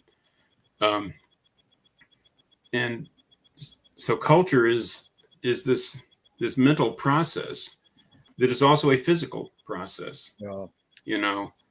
And, you know, when he writes, he can't help but, you know, express the kind of emotions that are ravishing him, so to speak. You know, and like, it's kind of like I think it was Shaw, George Bernard Shaw, who, talking about Ulysses again, said that Ulysses was the most profound statement against imperialism ever written, or something like that. And and it's sort of obvious that that while Joyce, at one point, Joyce was sort of seen as this guy who was impersonal because he had written that stuff in Portrait of the Artist, but only a blind person could go through Ulysses, for example, and not see the resentment of an Irish man against the entire British Empire and the whole relationship of Ireland to British history, but who at the same time could also see where things were headed in terms of Irish nationalism, reproducing a lot of the same exact structures, which is why, and again, he was against both. He was against the British Empire, and he was against Irish national identity because he saw the potential for yet more violence, more discrimination, more stupidity, if you will. Am I making sense? Yeah, no, Patrick, that's good because it leads into Rob. I want Okay. you to and Joey to touch on the sanctity of the intellect, but I want to put it in terms in Rob what you study, and we talk about it weekly. Is the woman who was on the Georgia, the third person to admit, okay, I'm guilty. The last couple days. There was Powell, then there was the guy, and then the third woman. Did you hear her testimony where she's crying? Now, is that politics is a branch of the entertainment business. Was she coached to cry, or is that sincere? And how did that make you feel? Because Trump didn't pay her legal bills. Well, that's what I'm saying. I really, Rob, you study this all the time. You got to jump off of mute, Rob. But what's your feelings on this? Because it is. I have very few feelings on the Trump situation. I try not to watch it. I can tackle that first overly complex issue. But go ahead. But it was just in regards to Patrick saying this is all one ball of wax. Like, you can't separate feeling from thinking. But indeed, there's something important when we hear this as a news item and it becomes soap opera, almost the way it comes across, or your heart goes to them and go, oh, I feel for her, Yeah, no, I mean, well, in answer to the first query, the culture is the sanctity of I think culture is the sanctity for the intellectuals or for the intellect. It's whatever's going wrong in the world, revenge, all the other awful human emotions he mentioned. They're not awful, just dramatic human emotions he mentioned. You can find respite in the church of the intellect, which is culture. You can but we've got Kubrick and we've got Yeats, and you can refer. And I mean, sometimes intellectuals are accused of retiring to the ivory tower to sort of regale themselves with the great thoughts of all time and not come down and play in the mud with the pop culture and so forth. So maybe that's what he's saying. That's what I initially thought. Yeah. And as far as the performance art that's taking place on the global theater that we're getting here, that McLuhan predicted, I'm not paying attention to it except through headlines because I choose not to visually watch it and get involved in it emotionally. I'll read the headlines so that I'm not unawares, and that's a deliberate choice. Yeah. Well, that's a media fast. Fasting's important. That's great. Joey, culture is the sanctity of the intellect. You heard that. You got to hang out with Vito Acconti. He's the godhead, in my opinion, of performance artists. I mean, and you got to hang out with Diamanda Galas, great performance art. Oh, wow. Is this culture is the sanctity of the intellect? I mean, how do you relate that, what we're talking about in this Yeats quote, to your whole thing about, is that what politics on the news is? Another form of performance art. I mean, if you know about this history of one of the guys who runs Russia, he learned his chops from performance artists. Someone said, no, you can excuse Trump because he's just doing performance art. So, and indeed, that it is high performance art, but in what realm? Is it in an art museum or is it in a government building? So, the Fashion Hall of Fame. Go ahead, Joey. Any thoughts?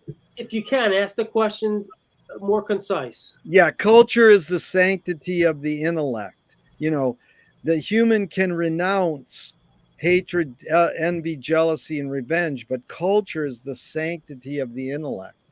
It's separating feelings from thought, I think. My answer to that is Salman Rushdie being stabbed last year in upstate New York.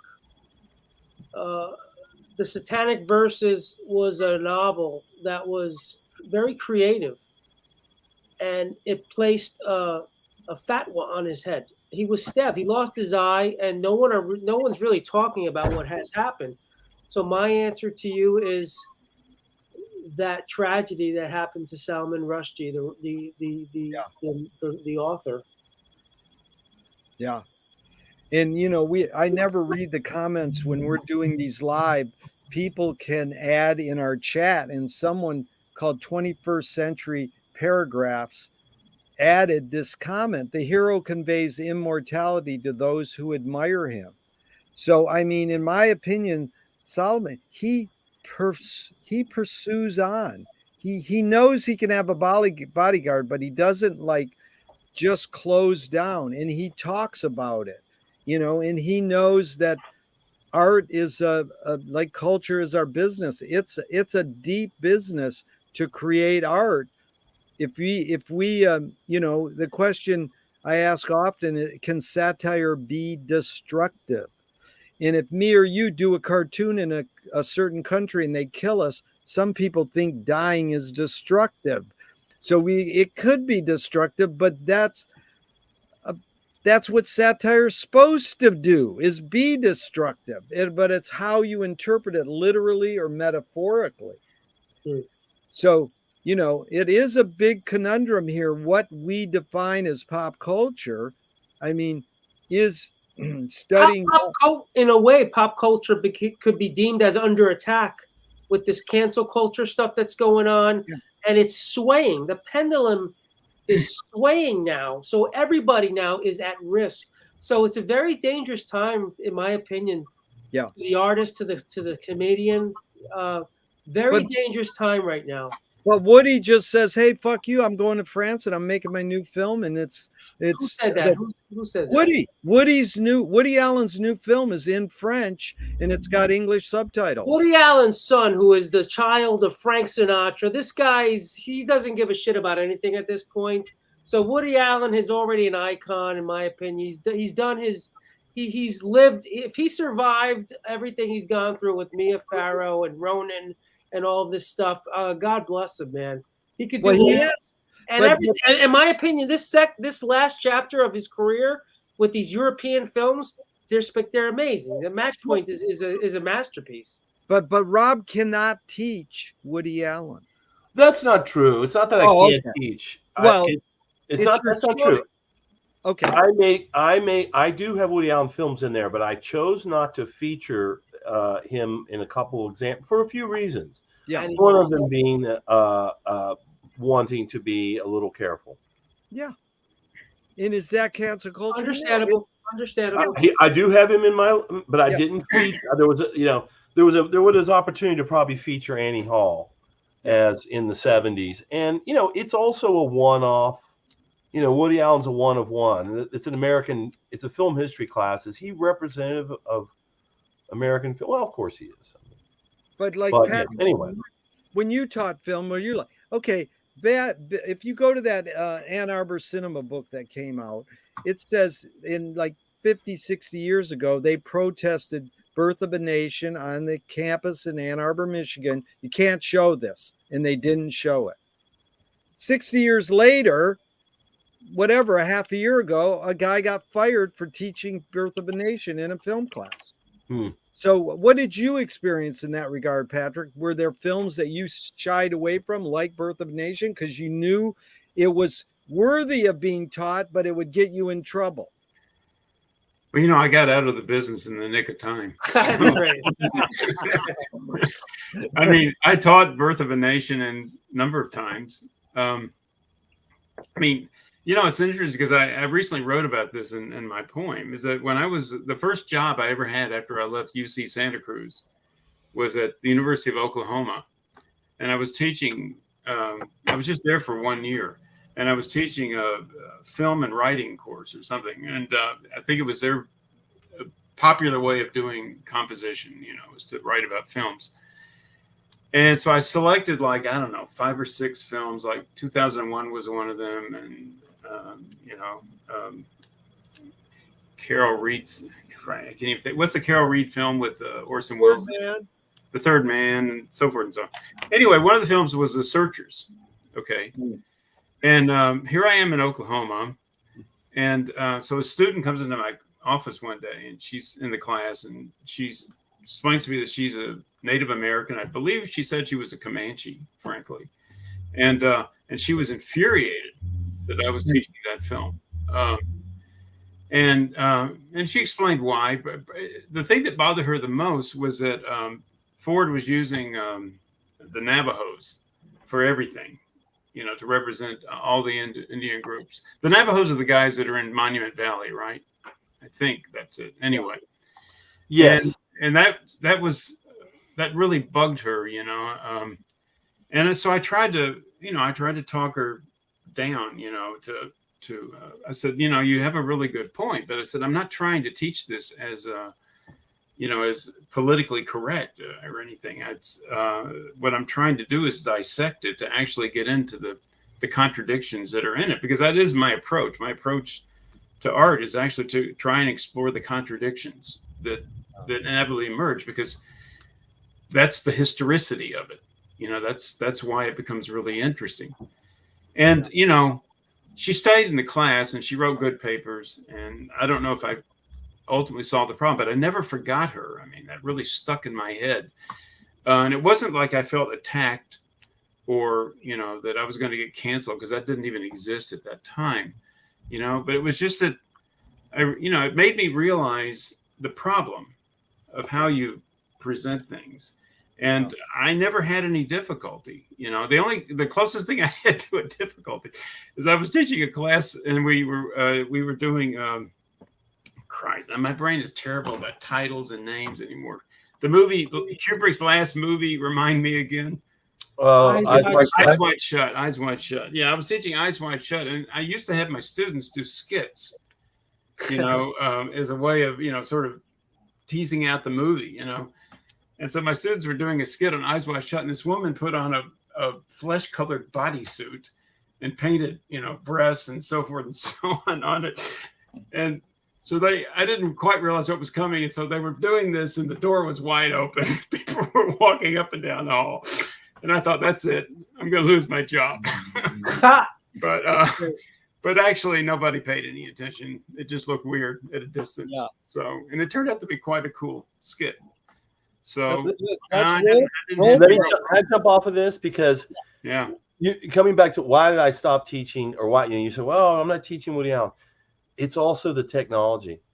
I will take on a challenging film if I'm live in the classroom, or even conceivably on Zoom, because I get FaceTime with students and I can set it up. I included The Searchers as one of my featured films, and I addressed in my explanation of it the issues. Yeah, you know, that to me made it interesting. I mean, it you know, it's like, hey, let's look at this. This is a piece of American history. That made it all the more relevant. But I did tip them off in my discussion of it.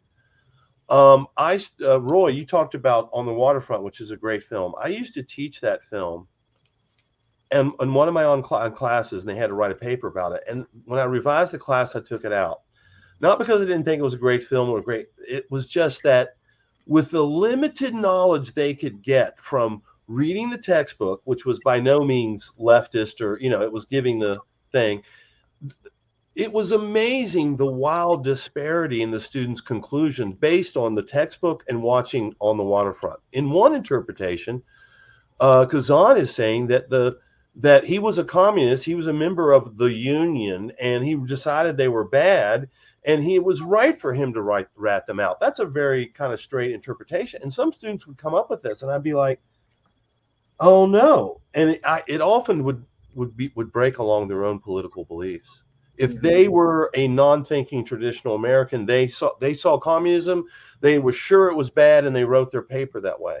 And I realized sometimes I'd go back and I'd make an analysis. Some of you guys are missing this, and my liberal cackles would be raised, and it's like some of you are coming out of my class thinking that I'm doing the opposite of what I'm intending here. I'm trying to stick it to the man with this film, and I realized I couldn't do it unless I wanted to record a lecture and explain the subtleties, the narrative. That half the students didn't read that comment or any of my comments. As my colleague once said, once a grade is assessed, learning ceases. Wow. Wow. That's And because so I took it out as in service to myself. I don't want to deal with I don't want to. Definitely, I'm okay if everybody doesn't get my liberal ideology, but I definitely do not want them coming away with a right-wing ideology. That would be counter. I don't want to do that. And also, I just realized it was more trouble than it was worth. The film and in the way it's approaching it, I think you'll agree, Roy. There's a number of ways to interpret it, and there's a lot of backstory going on, and it's far too much for a disinterested undergrad to wade through. Without a lot of guidance. Yeah. But the magnetism of the characters and the performances, I don't feel like preparation for that.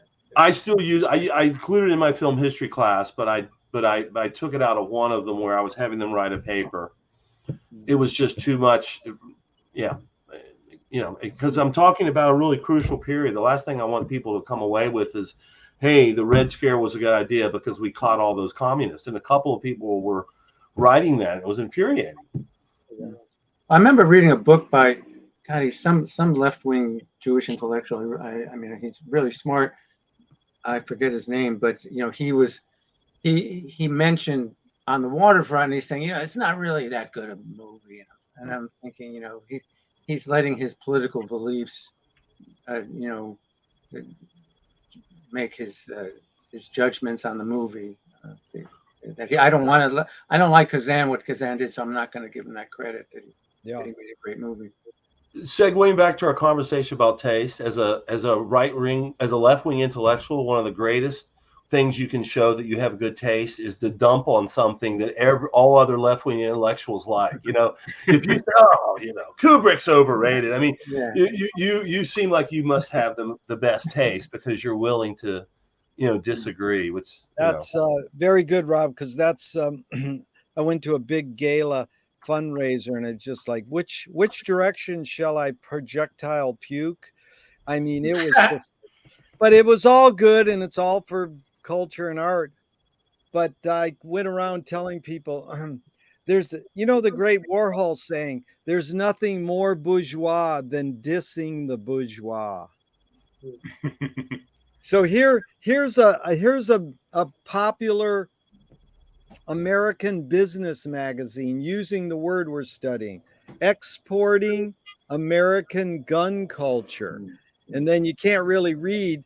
The cut line is how hundreds of U.S. government employees become sales rep for the gun industry. So how is this word culture hijacked here? There's American gun culture. Is there a difference between pop culture? What does this word culture mean in the long run? It's rooted in, the earth, the ground, which, words evoke more in their meaning, like figure, ground, gestalt, the environment. What can cult U-R-E. Yeah. Cult U-R-N, cult U-R-N. Yeah. And again, cults are get a bad rap. I mean, basically what John Gordon said is, I'm in the Joyce cult and it's a cool club, and we're in this salon together, and it's really been enlightening for me. I've learned a lot. But what about this word culture being hijacked or utilized by other adjectives like gun culture? But it's used in hundreds of ways. I mean, there's city culture, there's small town culture, there's New York culture, there's California culture. That's why the word ultimately kind of gets emptied of meaning. You know, it really, it's kind of like the word, you know, I used to get really tired of the word postmodern, which I actually used myself quite a bit.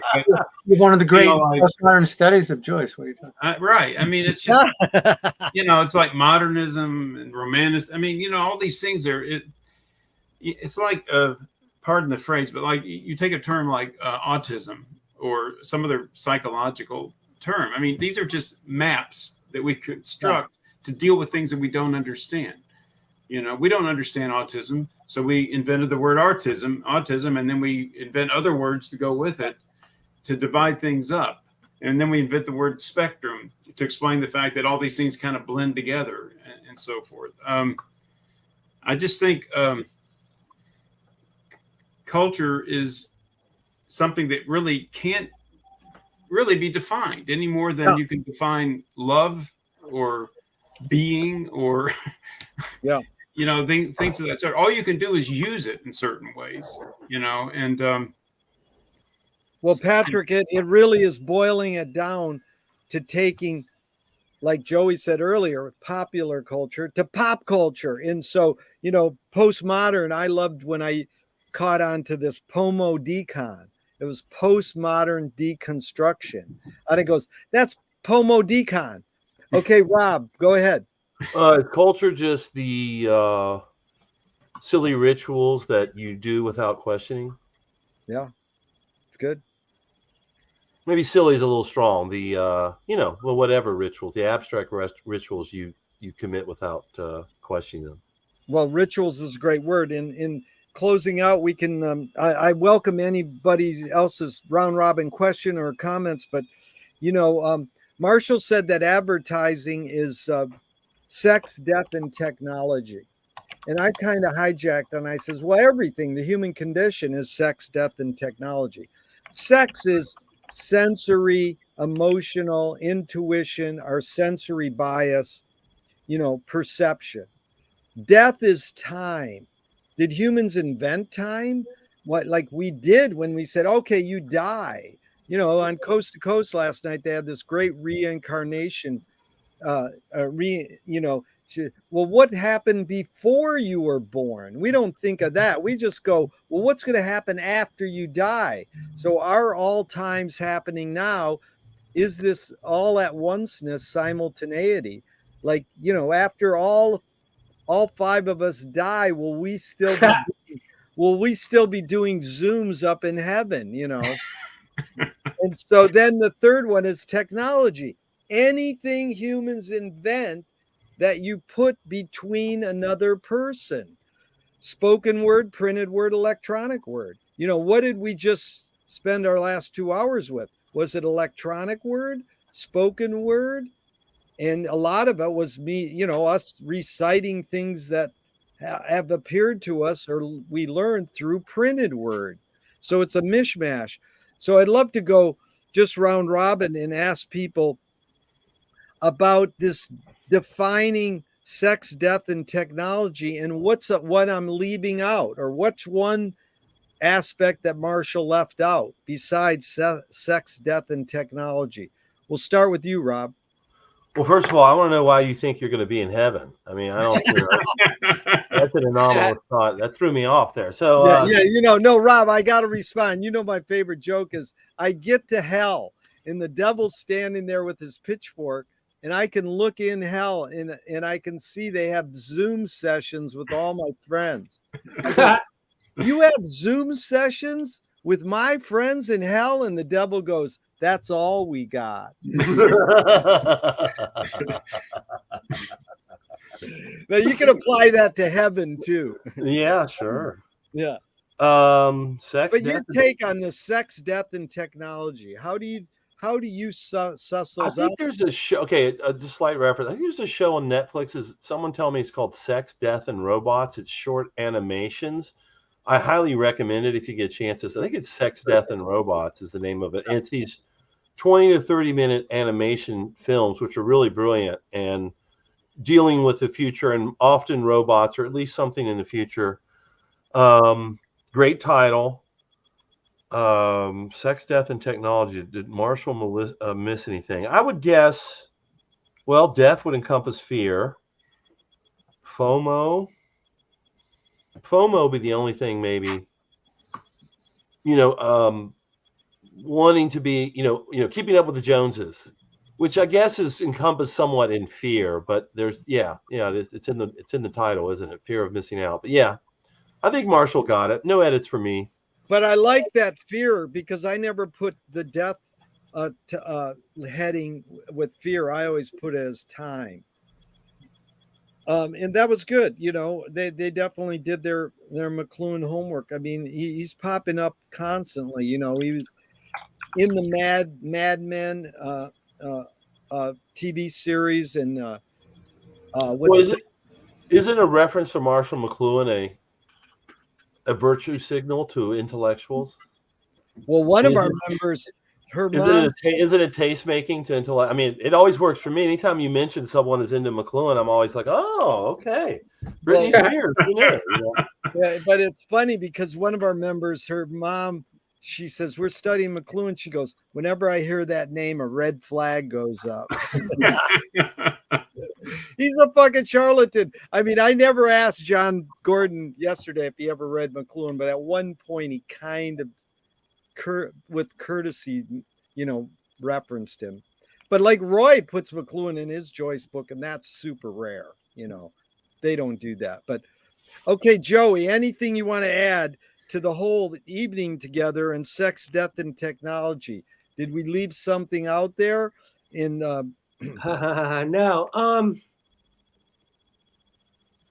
A couple of years ago, they created that whole thing called pre-check, where you go to the airport and you can go to the shorter line rather than the longer line. I signed up for that, and I did it primarily because I got all this jewelry and this bracelets and stuff, and I wanted to get without having to take all this crap off. And when I was going through, the metal detector went off, and they kept telling me to take my boots off, take my belt off. And I said, I'm pre-check. I shouldn't have to take any of this stuff. I paid to not take all of this stuff off. And they go, even the governor, even the mayor of New York has to take his stuff off. And I look behind me, and there's Giuliani. Now this is like 2017, 18. I'm like, holy shit. I saw Giuliani, this is before 2016, before all this stuff, right? So I was like, oh my God. So I bring this up just because I got to get a picture with Rudolph Giuliani, So I say, listen, thank you for cleaning up 42nd Street, the sex, the drugs, the rock and roll. Can I get a picture with you? And I got you can go online, you can see the picture with me. I got it at the airport going to Glasgow, Scotland, and it was because I had given some hassle about going through pre-check, and he had to take his belt off as well. And I got this great picture with Giuliani before all this stuff had, going on now. That's good, Joey. Yeah. That's he cleaned up 42nd Street, turned it into Disneyland, That's pure pop culture. And then his hair dye started to drip. Yeah, jumping all over his face. Yeah.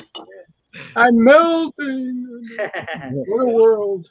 Okay, Roy, any additions or any thoughts on spoken word, printed word, electronic word? I mean, you dabble in all three in Sex, Death, and Technology. Yeah. I always like the Woody Allen's line, sex and death, two experiences that come once in a lifetime. Also, we used to say, sex and drugs and rock and roll, 2 out of 3 ain't bad.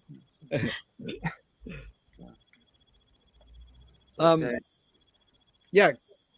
Go ahead, Patrick. Any thoughts? Well, everything is sex and death. So all that's left is technology, which I guess is how we negotiate with it. Wow. To one degree or another. Yeah. That's about the most I can think of at this point.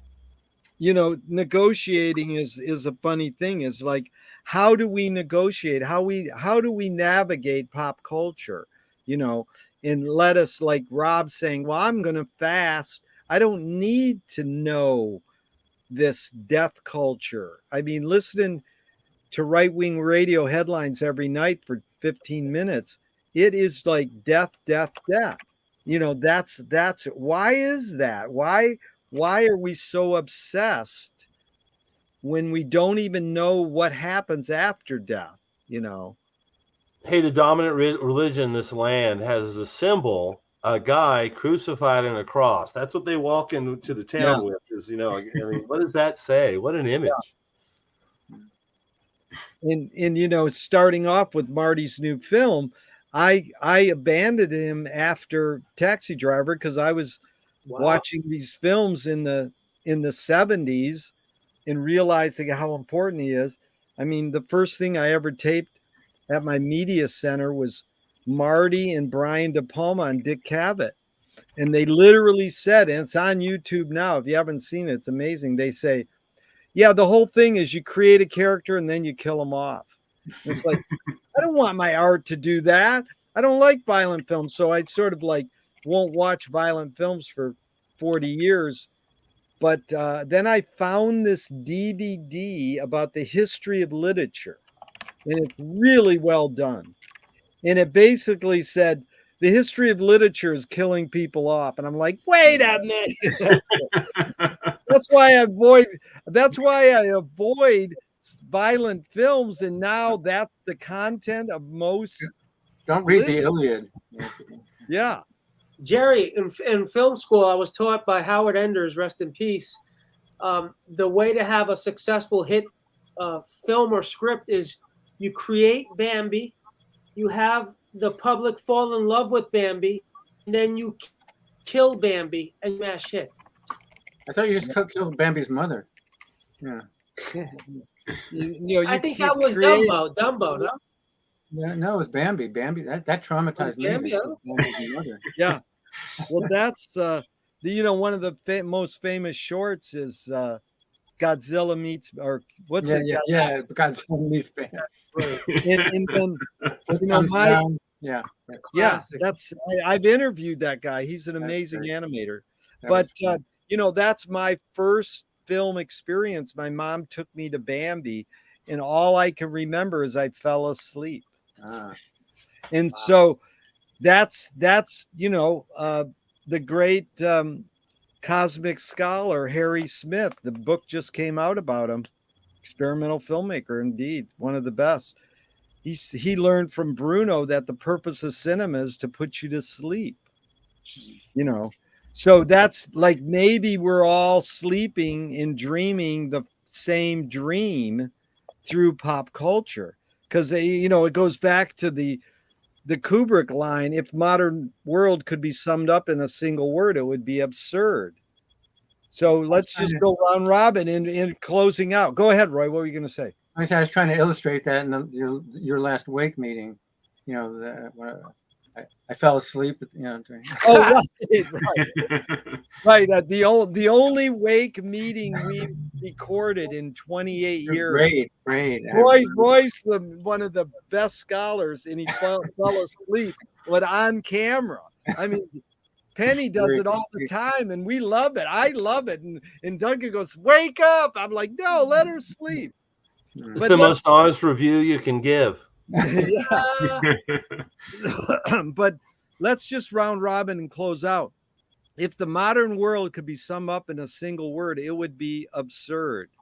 Your take, Rob, we'll start with you. That's Kubrick. What is that true, and what can we do about it? Very little. And that's why we intellectualize about things. That's why we seek sanctity in culture. Yeah. Because there's very little that most of us commoners can do about it. I mean, yeah, I think it is absurd because we have tremendous technology, tremendous diversity. I mean, what is the quote we always come back to? All times exist now. Yeah. So you have people literally uncontacted tribes in the Amazon existing, simultaneously with, Japanese homes with robots and androgynous children and what have you. So, there is an absurdity. There is a fragmentation and all the various strands have gone out. And that's a good thing. I mean, we all know from history that we used to have periods. There was the neoclassical period, and then there was romantic period. And now postmodern or everything is possible. And that does create a sense of chaos and absurdity because there's no evident order. And we've also killed off God. That, maybe contributes to some absurdity for some folks. A good absurdity in my estimation. Very good. Yeah, I think that the nature of the world today probably does appear quite absurd, maybe even the more you understand it, because it also is beyond the understanding of a single human. There will be no more. What is the term? A bibliotech, someone who had read everything. I think Hegel was the last recognized one. There will be no more of those people. No one can comprehend the entirety of maybe even a single topic. Yeah. So it appears absurd. And, by the way, so does magic. Yeah. Really good, Rob. And I want to thank Joey for going to Roy's salon or party, because that was sort of the stimuli to do. I'm part of his cult. And so, Joey, is that a look of absurdity? How do you deal with this, Joey? In the modern world could be summed up in a single word. It would be absurd. That's Kubrick. And what do we do about it? What's your question again? What, do you agree or disagree with Stanley? And if you agree, what can we do about it? If the world can be summed up in a single word, being the word being absurd, agree or disagree, and what can we do about it? I agree. The world is absurd. Life is absurd. Life is meaningless. I agree. It's all absurd. Yes. Mm. And what's your strategy? What can you do? Quality of life. Yeah. Good. That's by choice. Quality of life. Make sure that every minute of the day that you can control and make it sort of satisfying and happy, do it. Very good. Roy, you're up. Yeah, I can't deny it's absurd. I mean, I was thinking, trying to connect to the idea of culture. That maybe culture is a way of trying to create some kind of rational superstructure that people can feel like that it's not absurd. But I was thinking, I mean, this is maybe a little off topic, but that it is odd that Joyce was considered uncultured by people. Like, Virginia Woolf called him underbred, and somebody said, they described him as the corner boy spitting into the Liffey. But he was really trying to destroy, to a certain extent, English culture. Yeah, Joyce's revenge, and that's George Carlin said the job of the comedian is to draw the line and then cross it. That's Joyce all the way. Mm-hmm. Okay, there's Virginia Woolf. You had some ESP there. Okay, Patrick, for the final benediction, your take on Kubrick's line and what can we do about it? Well, I won't deny that the world is absurd, but I will respond by invoking the title of one of my favorite films from the last 10 years. In English, the German title is a little different. Never Look Away, number one. And then I would add to it, and this is in contrast to one of my teachers, Frederick Jameson, who wrote Always Historicize, which is fine, but I rewrote that for myself, Always Organize. Period. Oh, yeah. So I just think we just have to keep looking, and we have to keep trying to change it. Yeah. And, die in the process. Yeah. Because it won't end with us, Well, it's really been a pleasure, gentlemen. I appreciate it so much because it is, to reverberate what Patrick said, it's inventing new questions and new metaphors. And as Frank Zappa said, don't stop and keep going. Thank you so much. Okay. Take care, everybody. I'll see you Friday, Roy. Bye. Bye. Bye. Questions today. Yeah. Okay. Adios.